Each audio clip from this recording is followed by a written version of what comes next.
Hola, buenas. Esta videoconferencia es para intentar describir lo mejor que pueda, porque esto va a ser complicadísimo. Una de las figuras más importantes, por no decir la más importante de la historia del arte, es Miguel Ángel Buonarroti. Es el artista fundamental, el primer artista, el que marca la historia del arte. Y bueno, voy a describir en primer lugar su trayectoria vital con sus principales obras, no todas porque tiene muchas y Miguel Ángel era hiperactivo, y luego además porque él tuvo una vida larguísima, fue muy longevo, murió con más de 80 años y trabajó todos ellos básicamente. Y como se puede ver aquí en la presentación, él nace en el centro de Italia, en Caprese, en 1475, en pleno 400, y muere en Roma, pues ya con el Concilio de Trento a final del siglo XVI, pues en 1564. Vamos allá. Primero, antes de entender un artista, pues vamos a empezar por el inicio de su vida, porque a todos nos afecta, las ideas que recibimos al principio de nuestra vida, pues nos afectan pues hasta el final. Él no era rico, tampoco era pobre, era una pequeña familia burguesa, venida a menos, entonces como en una familia que le hacía falta el dinero, pues se trasladan a Florencia y allí en Florencia pues se comienza a trabajar en el mundo del arte. Florencia es una capital cultural increíble, del 400 y también del 500, ahí gobernaban los Medici, aunque no eran reyes, y bueno, la familia de Miguel Ángel Buonarroti pues le meten como aprendiz en el taller de un artista muy conocido en su momento, llamado Domenico Ghirlandaio, que era un fresquista de mucho nivel. Florencia era una ciudad famosa por sus frescos y por lo que los trabajaban muy bien. Miguel Ángel, que tenía un carácter arisco, pues tanto de joven como de mayor, pues él rechazó haber aprendido nada. De hecho, el estilo de Ghirlandaio es muy diferente al de Miguel Ángel, pero bueno, es posible que como aprendiz aprendiera la técnica del fresco pues con este autor. Como era una persona bastante brillante, pues fue admitido en la corte de los Medici. Los Medici no eran reyes de Florencia, eran los gobernantes, eran los poderes de facto en la ciudad, pues muy ricos, tenían un banco y comerciaban con toda Europa, tenían muchísimo dinero, luego tenían la gestión de las minas de alumbre del Papa, sacaban muchísimo dinero, y el Medici de esta época, de la segunda mitad del siglo XV, es Lorenzo el Magnífico, que moriría en 1492. Lorenzo tenía una especie de corte donde acogía a todo tipo de filósofos, artistas, literatos, por ejemplo, Maquiavelo, por ejemplo, vive pues, en el entorno de su corte, y el joven Miguel Ángel, que era un chavalín, era muy jovencito, pues vive en la corte, come con ellos y tenía discusiones con las grandes figuras pues, del mundo de la corte de Lorenzo el Magnífico. Bueno, luego después, voy a hacer un poco de spoiler, llegará un fraile, el fraile Savonarola, que era un fraile fundamentalista. Él creía en una república teocrática, acusaba a los Medici de todo tipo de pecados, en una personalidad abrumadora. Entonces Miguel Ángel es curioso porque era una personalidad piadosa, él era religioso, entonces quizás precisamente por eso fue inmune al efecto Savonarola, no como Botticelli, a quien sí le convenció para cambiar su vida, y bueno, pero bueno, es una historia que contaré un poco después. Aquí tenemos las canteras de Setignano, donde Miguel Ángel pues, pasó su infancia, su juventud. Son canteras bastante notables, con un mármol de altísima calidad. Entonces Miguel Ángel era amigo de los canteros y probablemente de aquí, hablo de memoria, pues salió pues la piedra que luego daría lugar al David. Son un mármol de altísima calidad, muy fino, muy potente. Nuestras canteras están cerca de Florencia. Bueno, aquí tenemos la iglesia de Santa María Novella, la fachada es de Alberti, fue construida posteriormente, Miguel Ángel nunca la vio, pero bueno, dentro de esta iglesia están los frescos de Masaccio, que no entran aquí, y luego después los frescos de Domenico Ghirlandaio. Se pueden ver aquí, son frescos pues muy finos, muy renacentistas, del 400. La técnica de Ghirlandaio a mí me gusta mucho, pero tengo que reconocer que no se parece nada a la de Miguel Ángel. Los estilos son totalmente opuestos y yo puedo entender la frase de Miguel Ángel de que nunca aprendió nada. Son frescos espectaculares, pero como he dicho antes, probablemente aprendería el oficio, pero nada más. Aquí tenemos algunas imágenes de la corte de Lorenzo el Magnífico. Son más artistas. El que está aquí es Angelo Poliziano, que es un poeta, secretario de Lorenzo. Este estuvo muy relacionado con Botticelli. Probablemente la primavera y el nacimiento de Venus están basados en poesías suyas. Aquí tenemos un humanista de primer nivel, Pico de la Mirandola. Y aquí tenemos a Marsilio Ficino, que se le considera el creador de la filosofía neoplatónica. La filosofía neoplatónica recuperaba a Platón, obviamente, frente a Aristóteles, que era típica de la escolástica de la Baja Edad Media, y creía que el hombre es la imagen más bella de Dios. Es una filosofía no demasiado complicada, pues que apuesta por la belleza, por el disfrutar de la vida, etcétera, etcétera, y es la filosofía que pues, recibe Miguel Ángel cuando era joven y en esa etapa tan influenciable. Aquí tenemos algunas obras de Miguel Ángel. Él estaba en la corte de los Medici, tenía acceso al jardín con las esculturas clásicas, porque los Medici tienen una colección de joyas, de camafeos importantísima. Algunas esculturas pues, clásicas las pudo contemplar. Estas son sus primeras obras. La primera conocida es la Virgen de las Escaleras, es una pieza de mármol bastante pequeña, es un bajo relieve pues, de una Madonna, de la Virgen con Jesús, y luego después Otro relieve, la Batalla de los Centauros de 1492, el mismo año que moría Lorenzo el Magnífico, donde se puede ver ya algunos rasgos del estilo milangelesco. Es una batalla de los centauros, es una escena bestial, pero aquí el desnudo es lo que prima, y son figuras masculinas, hay alguna femenina por ahí, creo, pero no la localizo ahora mismo, que están peleando a muerte en una escena pues, de temática clásica que es los centauros, que son bestias mitológicas bastante crueles, y eso es una batalla a muerte. Bueno, esta es una obra también de primera etapa, que es en Baco, Dionisios, pues es una obra, su primera gran obra de bulto redondo, es bastante grande, 2 metros de alto, y se puede ver al dios del vino, se la reconoce rápidamente por el cabello, que tiene forma de uva, o está bebiendo, obviamente. Un sirviente del dios del vino es un fauno, se le pueden ver aquí las patas de cabra como piernas. Luego un plinto, pues es una escultura de bulto redondo, con desnudo, pues un cierto contrapuesto, sigue los modelos clásicos y es una escultura ligeramente amanerada. Es bastante buena, se encuentra en el Museo del Bargello en Florencia. Bueno, a partir de aquí tengo que hablar del fraile Savonarola. Son tiempos convulsos en Florencia y explica mucho de lo que vive la ciudad. Italia como país no existía en estos momentos y había diferentes estados, gobiernos, la mayoría de ellas repúblicas oligárquicas, donde gobernaban los mercaderes. Obviamente, Florencia era una república donde gobernaba, aunque había varias familias, la familia Medici. Lorenzo el Magnífico pues no tuvo rival, pues durante muchos años fue el gran poder en Florencia hasta que en 1492 muere. Mientras tanto, en el convento de San Marco, que se encuentra en la ciudad, pues un fraile llamado Savonarola pues comienza pues a lanzar sus diatribas, sus sermones contra el gobierno de los Medici, contra la degeneración, contra la gente rica, en una especie de puritanismo mesiánico, también igualitario, defendía la igualdad de todos. Entonces, en la Florencia del siglo XV, de finales y de principios del siglo XVI, estaban los partidarios de los Medici, que su grito era pale pale, y luego los partidarios de Savonarola, creo que se llaman Piagnoni en italiano, no sé cómo se pronuncia. Entonces había mucho de debate político, cultural y social, dos formas de ver la vida, y al final estos dos bandos pues tenían que decidir si estaban con los Medici o ante los Medici. Savonarola, sus partidarios no eran partidarios del arte, de hecho crean la Obra de las Vanidades, y el ambiente en la Florencia de Savonarola de finales del siglo XV no era muy adecuado para un artista. Con lo cual tiene sentido que Miguel Ángel pues marchara de la ciudad, porque el ambiente político estaba caldeado y pues su proyecto artístico clásico de desnudos no sería del agrado de Savonarola y sus seguidores, así que pues va hacia Roma, donde estaban los Papa Borgia, Alejandro VI, y donde había pues una activa vida cultural, donde los papas estaban intentando volver a colocar a Roma en primera división. Bueno, los Borgia, Alejandro VI morirá en 1500, no me acuerdo de la fecha, a principios de 1500, y le sucede como papa Giuliano della Rovere, conocido como Julio II.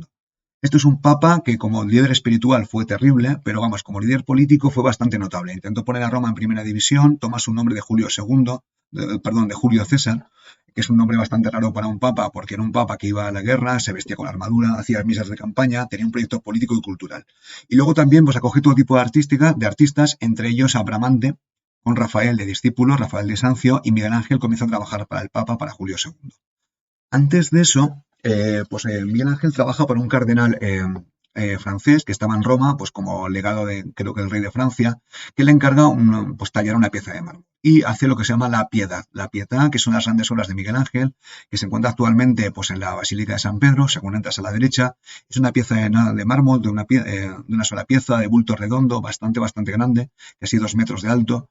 Y la composición es triangular, como se puede ver aquí, y representa el momento donde la Virgen está pues contemplando a su hijo muerto. Entonces se llama Pietà porque lo más triste en este mundo es que una madre pierda a su hijo. Aquí cosas curiosas es que la Virgen la representa pues como una chica muy joven. Él luego dijo, o se dice que dijo, que era por la virginidad de la Virgen, que era tan santa que no había envejecido. Se puede ver aquí una diagonal del Cristo yacente, que es una imagen patética, y luego la imagen de la Virgen, que fue atacada por un demente durante el siglo XX y ha sido restaurada el rostro. Entonces, el rostro de la Virgen, que está entre triste, sereno, es una especie de piedad muy tranquila.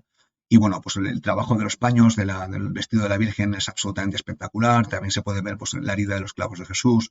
La técnica es magnífica, el mármol también. Hay una composición piramidal clarísima.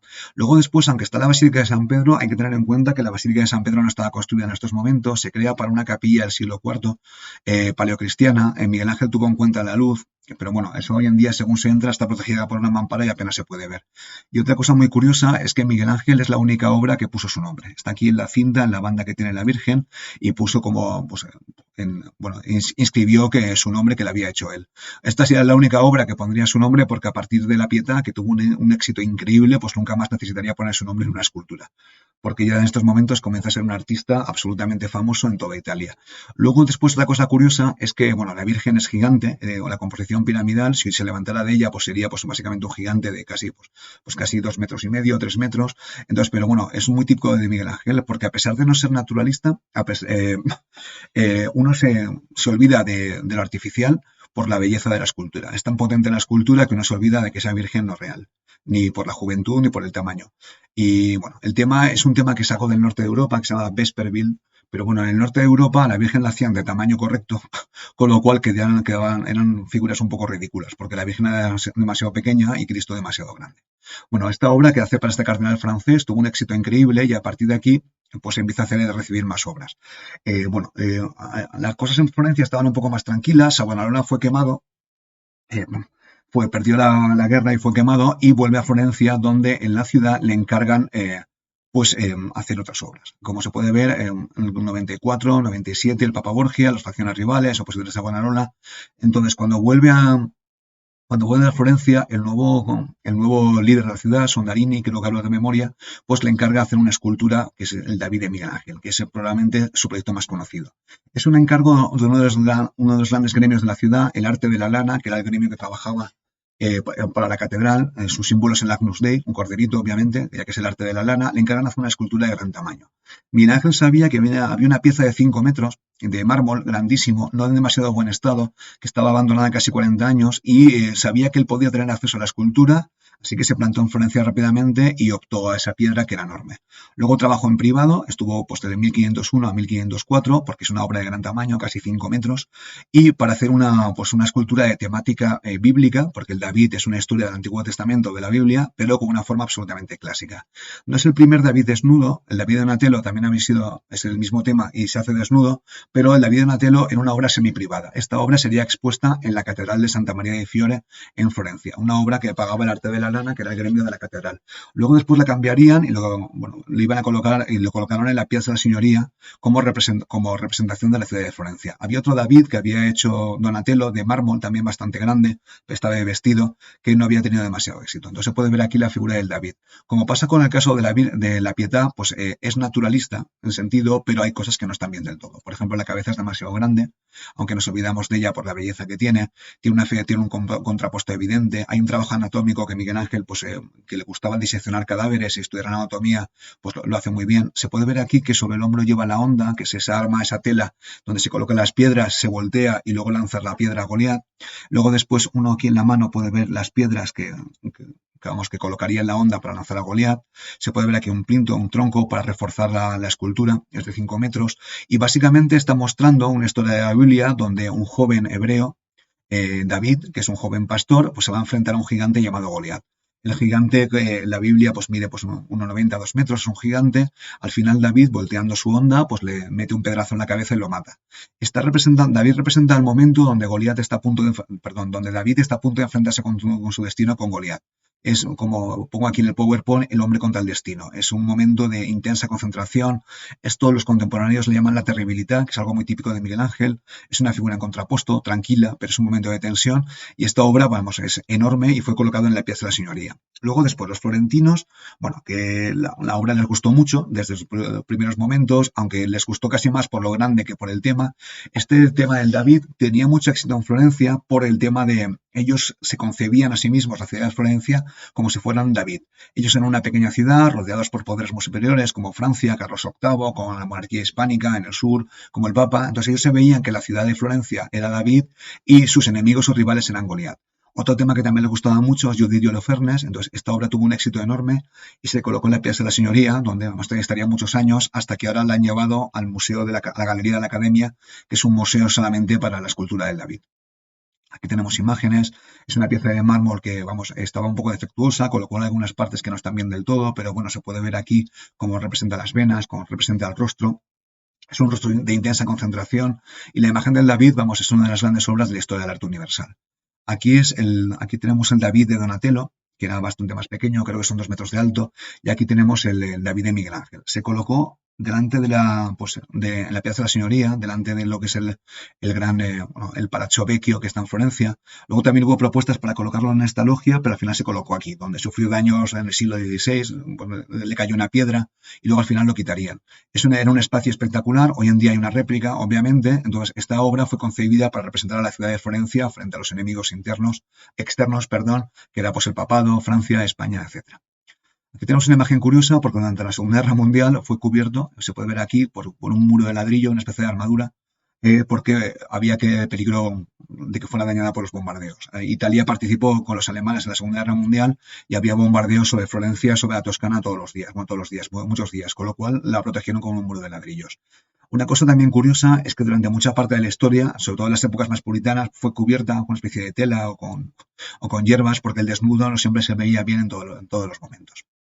Bueno, en esta misma etapa también hace una Madonna, creo que es la única obra de Miguel Ángel que está fuera de escultura, que está fuera de Italia, la Madonna de Brujas, que aparece en la película de los Monomos Men. Entonces es una Madonna con el niño, con su hijo, con Jesús, con una cabeza bastante grande, una Madonna bastante hierática, poco expresiva, pero bueno, esto es la única obra de Miguel Ángel que hace, bueno, luego la compró, no, la compró un mercader de Flandes y se la llevaría allí. Es la única obra que acabaría fuera de Italia. Bueno, mientras tanto también, después de acabar el Miguel Ángel, también en Florencia, pues Miguel Ángel comienza a hacer obras pictóricas. La más relevante es la conocida como el Tondo Doni, que es una pintura pues con un marco circular, como se puede ver, donde representa la Sagrada Familia, se puede ver aquí, la Virgen, ¿vale?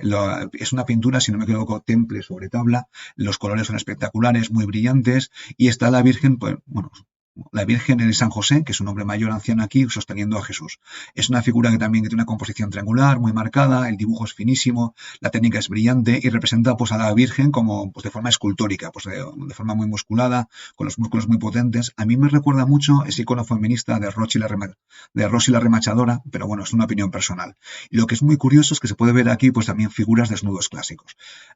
Esta figura que está aquí es San Juan, se nota porque está vestido, es el que luego bautizará a Jesús, y es una figura del Tondo Doni que fue encargada pues, por un burgués florentino en estos momentos. Es una pintura relativamente grande, muy original, porque nada de lo que hacía Miguel Ángel era convencional. Bueno, después de esta experiencia en Florencia, que ya había podido volver porque la cosa con Savonarola se había calmado, de hecho había sido ejecutado, él vuelve con Julio II y encuentran en Roma el Laoconte. Hay que tener en cuenta que en estos momentos en Roma, en toda Italia, bueno, el Renacimiento pues se busca pues la vuelta al mundo clásico, están encontrando ruinas y cada vez que encontraban una pues era todo un descubrimiento, era como en las películas de Indiana Jones, básicamente. Y entonces, bueno, en el siglo XV encontraron el Apolo de Belvedere, una obra que está en el Museo Vaticano, y en el siglo XVI se encuentra en el Laoconte. Aquí tenemos una película de Charlton Heston, aquí está Julio II, el papa de Miguel Ángel, bueno, uno de los papas de Miguel Ángel, porque conocía mucho, y aquí Charlton Heston, que era un actor pues muy de actores de estudio, pues que representa a Miguel Ángel, en mi opinión, bastante bien. Esto es una imagen de una pintura de Rafael, de Julio II, cuando ya estaba a punto de morir, porque es un papa que fue muy activo, pero se metió en muchas guerras y luego al final acabó bastante mal. Bueno, Julio II tiene un proyecto artístico para Roma, no solamente con Miguel Ángel. Él contrata a un arquitecto llamado Donato Bramante, que lo podemos ver aquí, el cual era el gran arquitecto del Papa y el cual pues empieza a hacer la Basílica de San Pedro. También es el encargado bueno, de liderar, diseñar, coordinar pues, la construcción de los palacios vaticanos.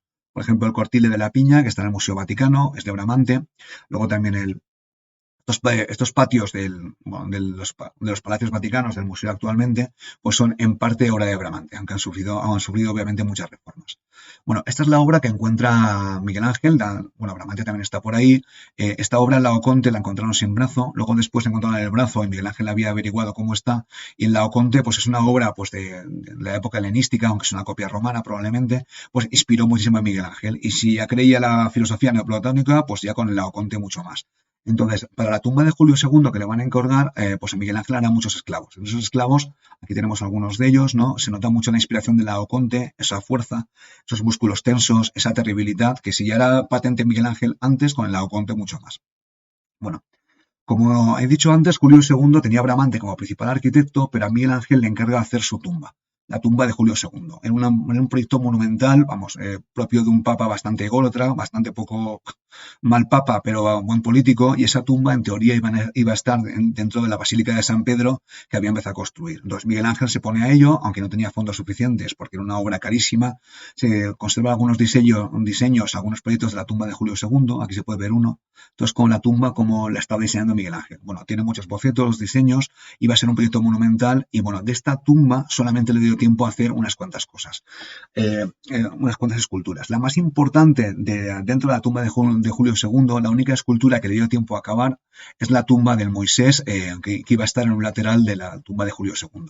Moisés es otra figura del Antiguo Testamento, de la Biblia, que es un profeta, ¿vale? De los más importantes del pueblo de Israel. Se le puede ver aquí cómo está bajando, como las tablas de la ley, que se pueden ver hacia la izquierda. Él sube al monte Sinaí, no, o el monte Ararat, perdón, no me acuerdo, recibe las tablas de la ley de Dios, los 10 mandamientos, y cuando vuelve encuentra que los judíos han traicionado a Dios. Entonces ahí todo cabreado, enfadado, rompe las tablas de la ley. Entonces se ve que hubo un error de traducción en la Biblia por San Jerónimo, aunque hay gente que piensa que sabían que era un error y que sabían lo que estaba pasando y lo mantuvieron, así que ese error de traducción al Moisés le colocan cuernos. Se pueden ver aquí, esos cuernos se ven en la obra de Klaus Schluter, que es un escultor pues, bajo medieval, y también está en la figura de Miguel Ángel. Es una figura potentísima, es el profeta que está mirando pues, con cara furibunda, es la famosa terribilidad, con unas barbas trabajadísimas, unos músculos en tensión.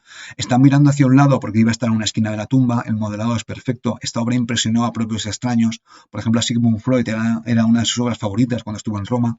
Y ya, bueno, es un Miguel Ángel que va estando en la madurez, que es muy conocido, y bueno, es el símbolo de la obra divina de los cuernos, como pone aquí. Es una de las obras, se encuentra San Pietro in Vincoli, porque claro, cuando murió Julio II, pues los herederos, bueno, los siguientes papas no quisieron vincularse con pues, un proyecto tan megalómano que y además tan poco cristiano. Con lo cual, al final, la tumba, el pacto con los herederos, acabó pues diseñando una mucho más reducida, que se encuentra en una iglesia del Coliseo, que es San Pietro in Vincoli, que está muy cerquita del Coliseo. Aquí se puede ver el Moisés. Y luego creo que el resto del diseño de la tumba también es de Miguel Ángel. Es una obra notable, pero bueno, no el proyecto que tenía Julio II. Bueno, aquí tenemos los esclavos, porque él estuvo el resto de su vida intentando acabar la tumba, y algunos están sin acabar, otros están... Este creo que es el del Louvre, que está allí, y bueno, son todo tipos de esclavos que van a estar en el proyecto de la tumba de Julio II, que no llegó a acabar. Bueno, mientras estaba haciendo la tumba de Julio II, estaba haciendo el Moisés, bueno, Bramante parece ser que conspiró contra él y convenció al Papa que hiciera un proyecto mucho más barato, que era pintar la bóveda de la Capilla Sixtina. La Capilla Sixtina es pues una capilla que es un espacio religioso hecho para ceremonias privadas para el Papa. La capilla de un Papa que era de Sixto IV o Sixto VI, hablo de memoria. Entonces, el techo parece ser que estaba sin pintar, no hacía falta que se pintara, así que le encargan pintar a Miguel Ángel, que porque el Papa sabía, probablemente por idea de Bramante, que había sido fresquista con Ghirlandaio, pues le encarga pues, pintar en la bóveda de la Capilla Sixtina. Era un proyecto monumental, son casi, hablo de memoria, 900 metros cuadrados, y claro, al principio Miguel Ángel se indigna muchísimo porque él quería acabar la tumba de Julio II, pero al final acaba pintando el techo de la bóveda de la Capilla Sixtina. Es un proyecto monumental, es además uno de los sitios más importantes del catolicismo romano, porque ahí se escogen a los papas, cuando muere uno, el siguiente lo escogen ahí, y es pues un espacio, como he dicho, muy grande. Es un espacio monumental, 900 metros cuadrados, y se puede ver cómo él pinta la bóveda. Los laterales habían sido pintados, hay algún lateral que estaba pintado por Botticelli y por Pietro Pellucino, pero vamos, la parte de arriba, la bóveda, pues es de Miguel Ángel. Entonces, él hace un diseño en franjas, se puede ver diferentes escenas del Antiguo Testamento, lo diseña una especie de, pues, toda la bóveda es una especie de premonición, historias del Antiguo Testamento, como la creación de Adán, como el arca de Noé, como Adán y Eva, todo aquello que prepara la llegada de Jesús.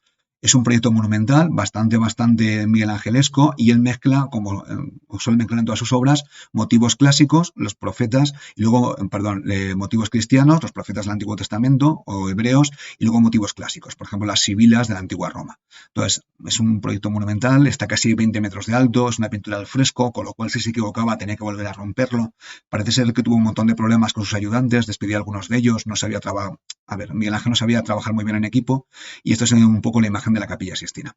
Se puede ver aquí un poco las franjas, cómo están. Aquí se puede ver pues, la creación de Adán, que es una de las franjas más conocidas, y está todo lleno de figuras. Aquí hay una sibila, que tiene también una forma escultórica, por allí están los profetas, hay ciertos trampantojos, y bueno, aquí, por ejemplo, esto es la expulsión del paraíso de Adán y Eva. Aquí se puede ver al ángel que los expulsa. Aquí están cogiendo la manzana, tentados por la serpiente. Son todo escenas del Antiguo Testamento que predicen la llegada de Cristo. Es la idea de Miguel Ángel. Y esta es un poco la franja más conocida de la Capilla Sixtina, que le voy a dedicar un poco más de tiempo para explicar, que es la creación de Adán. Esto es un momento, esto es una genialidad de Miguel Ángel, todo en él es genial, pero aquí acertó especialmente. Se puede decir que crea la imagen de Dios, que es la famosa figura de la terribilidad. Recuerda mucho al Moisés, esa figura de hombre anciano, poderoso. La Biblia no parece eso en ningún momento, pero Miguel Ángel, de forma bastante creativa, pues crea la figura de Dios de forma pues potente, pues eso, vestido obviamente, que está en el momento de insuflar vida en el primer hombre, Adán. Se puede ver que no se tocan, es una especie de tensión no sexual, tensión no resuelta, va a insuflar la vida pues en la figura de Adán, que tiene la cabeza muy pequeña, ¿vale? El cuerpo y el torso es mucho más grande, es una figura basada en la filosofía del neoplatonismo, ¿vale? Los genitales están bastante poco marcados porque hay que recordar que es una capilla, pero bueno, aún así Miguel Ángel sigue insistiendo en los desnudos. Está pues Adán sentado sobre una roca yacente, ¿vale? Mirando pues a Dios con cara cariñosa, es el primer hombre, y aquí está pues Dios en el momento de la creación. Aquí se puede ver un montón de ángeles que trasladan a Dios en una especie de tela, están como medio cubriéndole. Hay detalles que están un poco curiosos, por ejemplo aquí la mano, probablemente sería un error, aunque bueno, siendo Miguel Ángel pues no descartarlo. La figura de los ángeles son figuras andróginas y es una figura pues bastante pues, horizontal. Se puede ver aquí la línea, ¿no?, de los brazos de Adán y de Dios. El brazo de Adán, en mi opinión, ahí, viéndolo ahora, es bastante largo, y eso nos responde a la filosofía neoplatónica y es una de las grandes imágenes icónicas de la historia del arte. Bueno, aquí se puede ver la imagen de Adán, ¿vale? Es la técnica del fresco, esto es complicadísimo, está a casi 20 metros de altura, y bueno, aquí está la imagen de Dios sobre los ángeles, la figura de la mano es bastante así exagerada, los ángeles que tienen rostros andróginos, que lo van transportando por los cielos. Y bueno, aquí esto es una imagen de Dios, que, por ejemplo, como había dicho Jan van Eyck, en el político del Cordero Místico, entonces la figura de Miguel Ángel tiene mucho más éxito. Por ejemplo, aquí la figura de los Simpson, que es la única figura de la serie que tiene 5 dedos, ¿vale? Pues está basada en la figura de Miguel Ángel. Bueno, aquí tenemos otras imágenes de la bóveda de la Capilla Sixtina. Por ejemplo, aquí hay un profeta del Antiguo Testamento, no me acuerdo cuál es, que lo que es Jeremías, y aquí a la izquierda pues está pues la Sibila de Cumas. Las sibilas eran profetisas romanas que predecían el futuro y, bueno, según la tradición, a los cristianos, dentro del mundo cristiano católico de Roma, les gustaba pensar que habían profetizado también la llegada de Cristo. Esta es la Sibila de Cumas, ¿no?, que está aquí y se le puede ver pues una imagen, pues vamos, que es una figura escultórica, es una mujer pero no lo parece, esa fuerza miguelangelesca. Hay que recordar que Miguel Ángel siempre fue escultor, pintara, esculpiera o hiciera arquitectura, pues es una figura potentísima que está en la Capilla Sixtina. Y luego también tiene un montón de desnudos, son los desnudos o desnudos masculinos, que había todo tipo de interpretaciones. En principio son chicos, pero bueno, los rostros son totalmente andróginos, son muy bellos y esto es muy típico de Miguel Ángel. Están por toda la Capilla Sixtina y vamos, en esta obra básicamente se lució. Tenemos otros desnudos que son todos masculinos, hay que recordar, pero son finísimos y de una belleza extraordinaria. Bueno, a partir de aquí es un Miguel Ángel que ya está acercándose a los 40 años, que en el siglo XVI ya era una persona bastante mayor, y le empiezan a encomendar pues, obras arquitectónicas. Y en arquitectura, igual que en pintura, igual que en escultura, sigue siendo absolutamente original. Entonces la Piazza del Campidoglio, que en internet he visto en diversos sitios, hay páginas que dicen que empieza en 1530, otros en 1540 y tantos, pero bueno, esta es una plaza que está en el Monte Capitolio, en Roma. Monte Capitolio en una de las primeras colonias romanas, se puede considerar que era el kilómetro cero de la Roma clásica, y él diseña la plaza, ¿no?, donde crea el Palacio de los Conservadores, crea aquí, si no me equivoco, esto es suyo, crea el orden gigante, que son columnas, en este caso pilastras, que abarcan 2 niveles, y genera una plaza absolutamente original. Aquí estaba en el centro, ahora obviamente está en el museo, la escultura ecuestre de Marco Aurelio, que en otros momentos se pensaba que era Constantino. Vamos, esto es uno de los grandes centros de Roma, y Miguel Ángel sigue siendo tan bueno en arquitectura como en escultura como en pintura. Bueno, luego después volverá a Florencia. En Florencia, en esos momentos, los que estaban contra los Medici han vuelto a llegar al poder. Bueno, antes de que los expulsen a los Medici, comienza a trabajar en la tumba de los Medici. La tumba de los Medici se encuentra en la iglesia, detrás de la iglesia de San Lorenzo, en la llamada Sacristía Nueva. Esta es la iglesia de San Lorenzo, que es de Brunelleschi, una iglesia clásica del 400, y luego aquí de estas está la Sacristía Nueva, donde estaba la tumba de los Medici, y empieza a trabajar allí. Luego también los Medici le encargan pues lo que se llama la biblioteca laurenciana. Se llama así porque es la biblioteca de Lorenzo, del monasterio de San Lorenzo, de la iglesia de San Lorenzo. Y como sabemos, San Lorenzo era el santo patrón de los Medici. Entonces, bibliotecas había muy pocas en el siglo XVI. Estaba por la biblioteca marciana en San Marcos, en Venecia, luego la de Escorial. Entonces, la laurenciana eran las bibliotecas más importantes y donde estaba la sabiduría de la antigüedad. Entonces, él hace las escaleras de la biblioteca, de la entrada, que básicamente se derraman. Arquitectónicamente, son unas escaleras potentísimas. Esto es en el interior y coloca pues, elementos arquitectónicos del exterior, que se pueden ver aquí, los colocan en el interior, sobre ménsulas, ventanas ciegas. Es una escalera que se desparrama. Es una entrada espectacular por la biblioteca que, por otra parte, era de las más importantes del mundo católico y del mundo cristiano. Y luego utiliza para esto la piedra serena, que era gris, que es típica de Florencia, y luego el muro blanco. Esto es una imagen de la escalera, es una foto espectacular, se puede ver cómo es una decoración exterior para un interior, con columnas gemelas, puestas de par en par, con retranqueos. Es una entrada monumental y luego básicamente la escalera se desparrama. Es el interior de la biblioteca, se puede ver estos para sabios en el mundo renacentista que se acercarían a coger los manuscritos porque eran muy para poder estudiarlos. Y bueno, tanto la escalera como la biblioteca, Miguel Ángel estuvo implicado. Y aquí tenemos imágenes de la biblioteca, donde estaban, no es toda la obra suya, pero vamos, él tiene las tumbas de los Medici que se encuentran. Aquí hay una y aquí hay otra. Son esculturas. Vale, aquí está, por ejemplo, la tumba de Giuliano de Medici, que hace entre 1526 y el 33. Entonces, aquí está la imagen del difunto, aquí está la tumba, y aquí está lo más original. Pues tenemos aquí en la noche, ¿vale? Que se encuentra aquí, esta imagen es mucho más clara, y el día, que son como dos figuras contrapuestas. Son figuras miguelangelescas, con desnudos femeninos muy potentes, con los senos muy marcados, muy en tensión, y luego después con figuras alegóricas para los dos difuntos. Aquí tenemos la otra, el anochecer y el amanecer, que está la de Lorenzo de Medici, no el Lorenzo que hemos comentado, sino otro, porque Lorenzo es el nombre de la familia, y es el anochecer y el atardecer. Esto es probablemente el desnudo femenino más sensual de Miguel Ángel. Las mujeres no le salen demasiado sensuales, pero en este caso sí que es una musculatura muy marcada y son dos figuras yacentes de el anochecer y el amanecer. Bueno, luego después, estas esculturas son esculpidas en un momento muy tenso para Florencia, porque la ciudad se rebela contra los papas, que los papas eran Médicis, sufre un sitio, Miguel Ángel pues participa en la defensa de la ciudad. Entonces, estas tumbas de los Medici las acabó Miguel Ángel un poco bajo la amenaza de muerte por parte de los Medici que habían vuelto a la ciudad, porque Miguel Ángel en el fondo era florentino, era bastante republicano y aunque no estaba de acuerdo con Savonarola, sí que estaba de acuerdo con que Florencia debía ser independiente o una república fuera de las amenazas de los papas y de los Medici. Aún así, el nuevo papa, creo que es Clemente VII, pues le perdona y al final, como una artista tan reconocida, pues vuelve hacia Roma y trabaja para el nuevo papa en la pared de la Capilla Sistina y en la cúpula de San Pedro.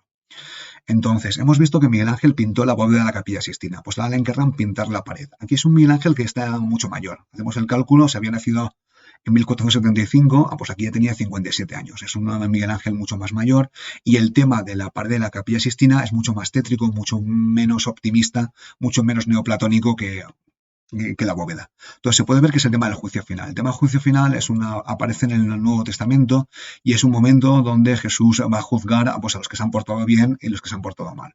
Aquí están a la derecha los que se han portado mal, que van al infierno, se pueden ver aquí algunos cayendo y lamentándose, y aquí están los santos, ¿no? Que se han portado bien, han atendido a los inmigrantes, a los ancianos, a los enfermos y que los ascienden a los cielos.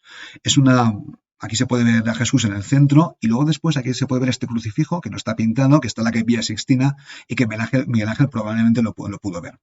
A pesar que es un tema absolutamente cristiano, hay temas clásicos como en el resto de obras de Miguel Ángel. Por ejemplo, este Jesús que está aquí se le puede ver sin barba, es imberbe, se parece bastante a Apolo. De hecho, lo pintó desnudo porque Miguel Ángel el tema del desnudo lo tenía muy a gala y siempre pintaba de desnudo, incluso a Jesús, que era bastante poco decoroso, incluso para el Renacimiento. Luego después le pintarían una especie de tela por un discípulo, un amigo de Miguel Ángel, que le conocerían como el Braquetone, porque no parecía pudoroso tenerlo desnudo a Jesús en la Capilla Sixtina, y bueno, eso Jesús imberbe. Entonces al final aquí Jesús separa lo que es el infierno, los que caen de los que ascienden, y aquí se puede ver aquí abajo la figura de Caronte, que es el que traslada a los muertos en el infierno clásico, que aparecía en la Divina Comedia, y bueno, es una pared pintada al fresco, absolutamente mucho más expresionista y pues muy Miguel Angelesca, pero ya es otra etapa. Aquí se puede ver a Jesús, quizás la imagen no es demasiado buena calidad, se puede ver aquí a San Jerónimo, que fue despellejado, Y aquí se puede ver la imagen de una piel, porque este santo fue despellejado, donde parece ser que este rostro que está aquí es la cara de Miguel Ángel. Bueno, esto no estoy del todo seguro, pero es un Miguel Ángel que ya tiene algunos cargos de conciencia, es un personaje muy auténtico, trabaja bien en equipo, tuvo relaciones amistosas por carta, epistolares, lo que pasó en la privacidad, nadie lo sabe, con Vittoria Colonna y con un caballero llamado Tommaso Calvanari.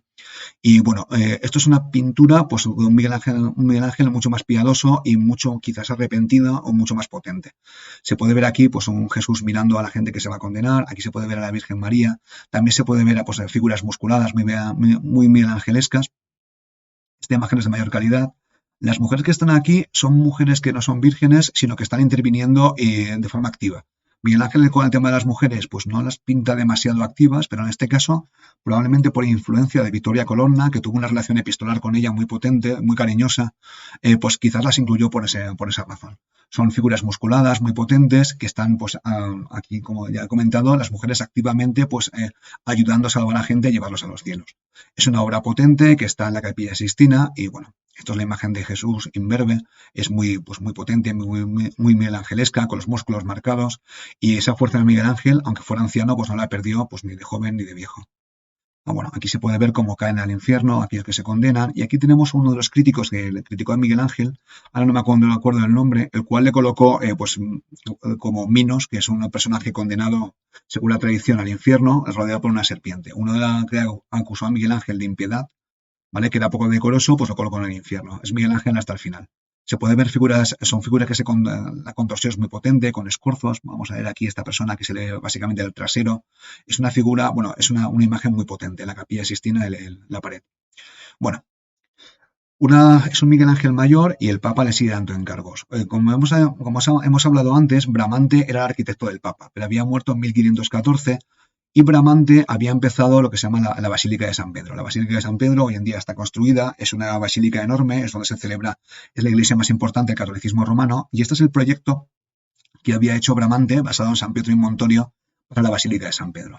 Se puede ver aquí un peristilo, en un proyecto monumental, y esta cúpula con tambor y peristilo es la obra de Bramante. Entonces, cuando murió Bramante, le dieron las obras de la Basílica de San Pedro a su discípulo Rafael. Pero Rafael también murió pronto y cuando Miguel Ángel ya tenía pues, sus 60 años, solamente estaban construidos pues, los pilares machones que están aquí de la Basílica de San Pedro. Estos pilares son importantísimos porque permiten construir la cúpula. Y Miguel Ángel, le convierten en maestro de obras en el arquitecto mayor de los Palacios Vaticanos, y Miguel Ángel pues toma pues, la construcción de la cúpula de la Basílica de San Pedro. Entonces, este es el proyecto de Bramante. Se puede ver aquí por una moneda cómo iba a ser pues, la cúpula proyectada por Bramante, y pues Miguel Ángel pues, continúa con la basílica. Era un proyecto monumental, había poco dinero. Hemos de recordar que este proyecto, la Basílica de San Pedro, había costado tanto dinero que probablemente fue la causa de la Reforma Protestante, porque las indulgencias se pidieron para construir la cúpula de San Pedro. Y bueno, pues Miguel Ángel pues, mantiene el proyecto de Bramante de cruz griega y comienza a construir la cúpula. Él obviamente tiene la referencia a la cúpula de Santa María de Fiore de Florencia, pero Miguel Ángel, que es más clásico, pues intenta hacer la cúpula semicircular. Esta cúpula no fue acabada por Miguel Ángel, así que la apuntaron un poco porque semicircular la tensión era terrible, pero se pueden ver pues, elementos típicamente de Miguel Ángel. Por ejemplo, las columnas gemelas, las ventanas con frontones, unos son semicirculares, otros son triangulares, que son alternos. Se pueden ver las guirnaldas, que es típico de Miguel Ángel, los nervios. Y bueno, esto es una cúpula que está basada en la Santa María de Fiore. También tiene este doble casco, ¿vale? Y se puede ascender hasta arriba, donde sacan unas fotos magníficas de Roma. Bueno, ya tenemos un Miguel Ángel muy mayor, está ya casi con más de 60 años, pues está entre Roma y Florencia, está cansado, como hay remordimientos, había cometido algún pecado, quién sabe. Es una persona muy peculiar. Tiene gran fama. Aquí hay un discípulo suyo, que es Vasari, que escribirá una obra del Renacimiento llamada Vidas de Artistas, y Vasari, que era un fan de Miguel Ángel absoluto, le colocará como el artista más importante de todos los tiempos. Bueno, quién sabe, quizás la fama de Miguel Ángel viene de su discípulo Vasari, que le quería mucho. Es un Miguel Ángel que ya tiene problemas de salud, que está frustrado y reside en Roma y Florencia, donde morirá. Estas son obras del final de la vida de Miguel Ángel. Esta es la Pietà Florentina, que está en el Museo de la Ópera del Duomo en Florencia. Es un retrato de Miguel Ángel, ya mayor, Entonces se puede hacer la Pietà, que es un tema que ya había hecho, la Pietà romana, hace pues un poco de una forma más personal. Aquí tenemos un personaje creo que se llama Nicodemo, que en Miguel Ángel se esculpe a sí mismo con la cara. Es otro Miguel Ángel pues piadoso, que sabe que va a morir pronto, aunque su familia era muy longevos, que está un poco arrepentido. Entonces una obra que tuvo un montón de problemas, le salió mal, se ve que el rostro de la Virgen pues no le cuadró y este Miguel Ángel indignado pues rompió el brazo y lo tiró. Luego sus discípulos cogieron el brazo, lo pegaron. Es una obra magnífica, incluso fallando, que está en el Museo de la Ópera del Duomo de Florencia. Y luego la última obra, porque Miguel Ángel pues, le pilló la muerte trabajando, que es la Pietà Rondanini. Esta se encuentra en Milán, en el Castello Sforzesco. La última obra, parece ser que la Virgen sujeta al hijo, no el hijo de la Virgen. Bueno, perdón, que el hijo sujeta a la Virgen y no al contrario. Es una obra que no está acabada, es una etapa de frustración. Básicamente murió haciéndola. Es un eje vertical pues, muy marcado. Se encuentra en el Castello Sforzesco, ¿no? Y vamos, es una muestra de que Miguel Ángel pues, acabó su vida trabajando. Hay una frase que se le atribuye a él, ancora imparo, todavía aprendo, que le dejó en 87 años y resume mucho de la vida de Miguel Ángel.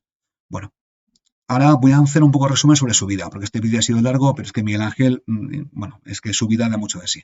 Entonces, él era una persona espartana, austera. Debía ser muy problemático vivir con él. De hecho, tuvo una trifulca con un escultor, que no me acuerdo del nombre, creo que es Pietro Torrigiano, que le dijo que su escultura era un desastre y Pietro pues le rompió la nariz. Era bastante tacaño, aunque mantenía a su familia, acaparaba el dinero, al final acaba discutiendo con los fresquistas. Así como Rafael era capaz de trabajar en equipo, pues Miguel Ángel pues no. Eso es parte de su magia porque otra cosa no, pero se puede decir que era absolutamente auténtico.